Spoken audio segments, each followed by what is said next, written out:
The Centers for Disease Control and Prevention says that 78.6 million people are obese in the United States.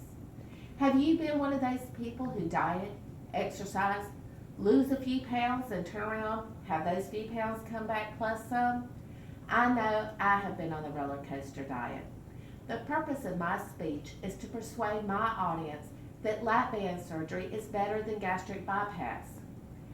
I have chosen this topic because years ago, my mother had a gastric bypass, and today I see the effects that that surgery has had on her.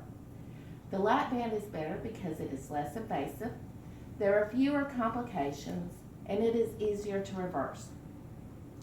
While both surgeries make your stomach smaller, only the gastric bypass reroutes the food that you eat. In a gastric bypass, the surgeon will either make a large cut on the belly, or he will do it laparoscopically, where he will make 3 to 5 small incisions on the belly. He will then staple the stomach, making a small pouch out of the upper part of the stomach. He will then take the lower part of the small intestines and attach it to the small pouch, effectively rerouting the food that you eat and bypassing your lower part of your stomach and most of your small intestines. Medline Plus says that this surgery takes 3 to 5 hours, and you can usually stay in the hospital for 3 to 5 days. The lap band procedure is done laparoscopically, where the surgeon will make 3 to 5 small incisions on the belly.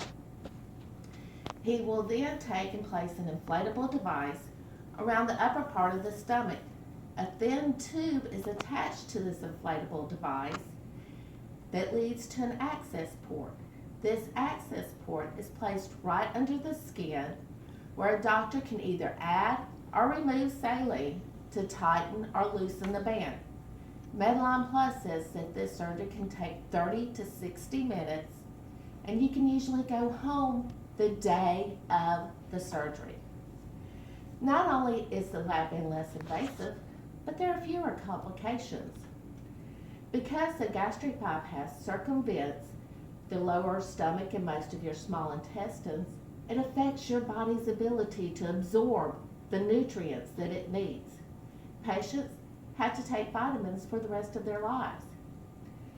Gastric bypass patients may also experience dumping syndrome, where food passes too quickly through the digestive system and may cause cramps, nausea, and diarrhea. Other complications associated with the gastric bypass are anemia and osteoporosis. In an article from HealthWise, some complications from lap band are the band may slip or the access port may leak. These can be corrected with minor surgery. The Day One Health website says that the complication rate from a gastric bypass is 23%, and the mortality rate 0.5%, whereas with the lap band, the complication rate is only 9%, and the mortality rate 0.05%. Not only are there more complications associated with the gastric bypass, but it is also harder to reverse. Both procedures are considered permanent, and doctors do not recommend reversal. The lap band can either be fully deflated or it can be removed.